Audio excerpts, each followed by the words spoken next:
假如你係零鍛煉經驗嘅新手，唔知點樣開始，我會建議你先練以下呢3個動作。佢哋強度較低，技巧相對容易掌握，而且係一次過能夠鍛煉幾個肌群嘅多關節動作，性價比高，係新手打好根基嘅不二之選。第一個動作就係上斜掌上壓，動作能夠有效刺激我哋嘅膊頭、三頭肌同埋胸肌。動作嘅好處就係調整起強度上嚟係相對方便，雙手擺得越低，動作就越難；雙手站得越高，動作就越簡單。建議大家揾一個自己有能力完成10至14下一組嘅高度。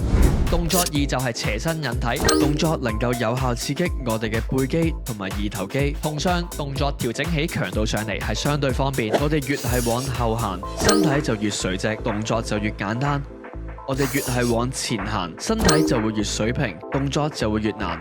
建議大家揾一個自己有能力標準咁樣完成10至14下一組嘅斜度。第3個動作就係深蹲，動作能夠鍛煉到我哋嘅大髀同埋臀部。初開始嗰陣可以先限制我哋下蹲嘅深度，目標就係20至到30下一組，然後隨時間過去再慢慢增加深度。當大家能夠掌握以上3個動作，就可以開始挑戰引體上升、dips、保加利亞深蹲等等更加進階嘅訓練動作。